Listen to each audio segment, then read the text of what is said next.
Hello friends, welcome to Vidya Education 2.0। स्वागत है आप सभी का विद्या एजुकेशन 2.0 पे। आज हम लोग क्लास 10th का ज्योग्राफी का फर्स्ट लेसन जिसका नाम है संसाधन और विकास आज करने वाले हैं। तो आइए बिना देर किए हुए हम लोग क्लास को स्टार्ट करते हैं। सबसे पहले कहता है संसाधन क्या है। तो कहता है हमारे पर्यावरण में उपलब्ध प्रत्येक वस्तु जो हमारे आवश्यकताओं की पूर्ति करता है, या फिर हम यह कह सकते हैं कि जो हमारे आवश्यकताओं को पूरा करने में उपयोग किया जाता है, उसे हम क्या कहते हैं? संसाधन कहते हैं। और इसमें हम एक और बात ऐड कर सकते हैं, कह सकते हैं कि जिसको बनाने के लिए तकनीक उपलब्ध है वह क्या कहलाता है? संसाधन कहलाता है। यानी फिर से देखिएगा, कहता है कि हमारे पर्यावरण में उपलब्ध प्रत्येक वस्तु जो हमारे आवश्यकताओं को पूरा करने में उपयोग की जाती है और जिसको बनाने के लिए तकनीक उपलब्ध है, एक संसाधन कहलाता है। आगे है आपका संसाधनों का वर्गीकरण। तो संसाधनों का वर्गीकरण ध्यान दीजिएगा। संसाधनों का वर्गीकरण कहता है कि संसाधनों का वर्गीकरण उत्पत्ति के आधार पर किया गया है, समानता के आधार पर किया गया है, स्वामित्व के आधार पर किया गया है और विकास के आधार पर किया गया है। उत्पत्ति के आधार पर जैव और अजैव संसाधन आते हैं। समानता के आधार पर नवीकरणीय और अनवीकरणीय संसाधन आते हैं। स्वामित्व के आधार पर व्यक्तिगत, सामुदायिक, राष्ट्रीय और अंतर्राष्ट्रीय संसाधन आते हैं। और विकास के आधार पर संभावी, विकसित, भंडार और संचित कोष आते हैं। यानी ये आपका उत्पत्ति के आधार पर हो गया पहला, जिसमें जैव और अजैव आते हैं।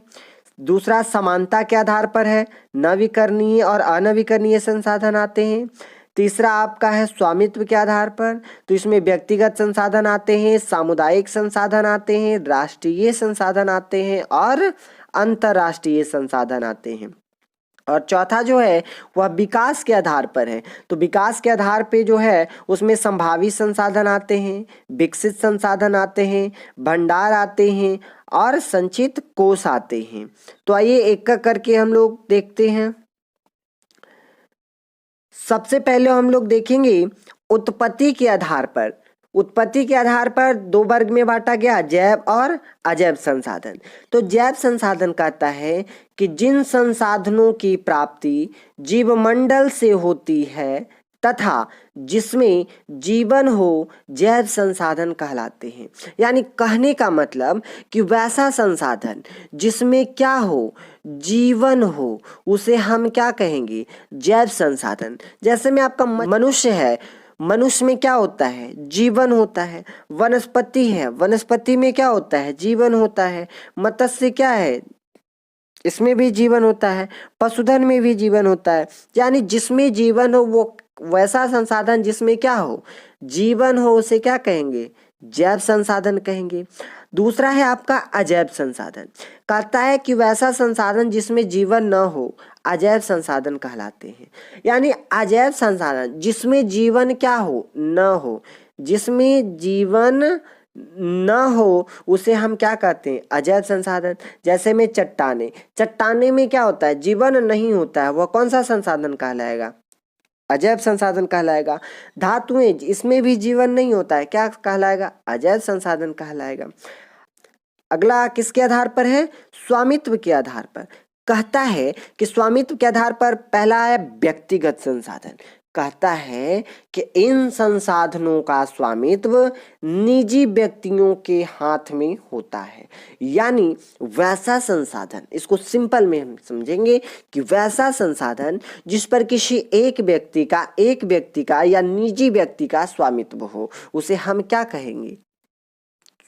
व्यक्तिगत संसाधन। व्यक्तिगत संसाधन जैसे घर, इसमें निजी व्यक्ति का अधिकार होता है। जमीन जायदाद, इस पर भी निजी व्यक्ति का अधिकार होता है। अगला है आपका क्या? सामुदायिक संसाधन।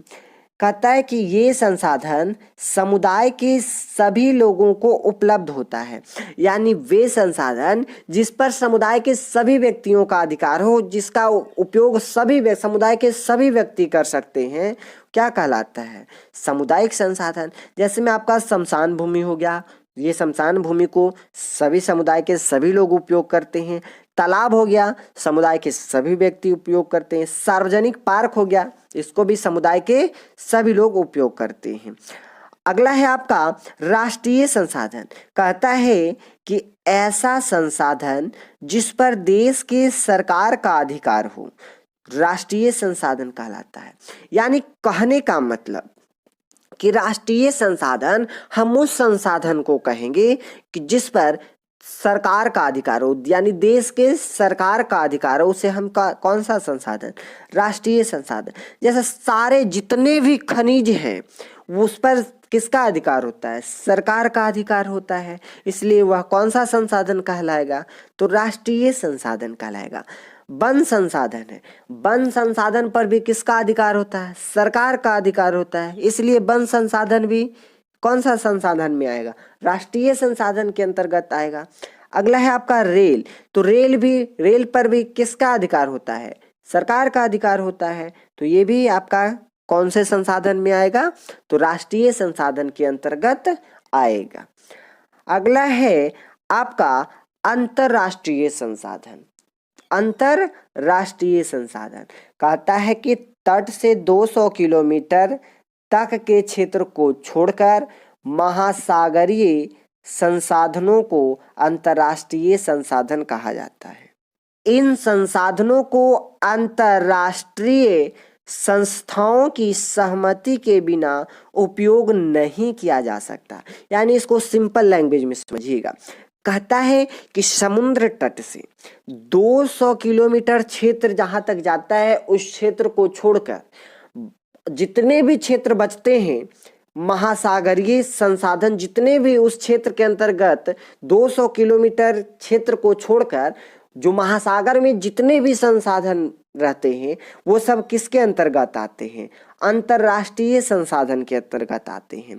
और वो संसाधन को उपयोग करने के लिए किसकी सहमति चाहिए? तो अंतरराष्ट्रीय संस्था जब तक सहमति नहीं देगा, तब तक हम उस संसाधन को उपयोग नहीं कर सकते हैं।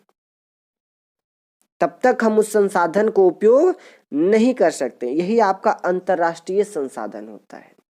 तो आई होप आपको यह वीडियो अच्छा लगा होगा। तो प्लीज लाइक करें, शेयर करें और ऐसे अन्य वीडियो के लिए हमारे चैनल को सब्सक्राइब करें। साथ ही नोटिफिकेशन बेल दबा लें, ताकि मैं जब भी वीडियो अपलोड करूं तो नोटिफिकेशन सबसे पहले आप तक पहुंचे।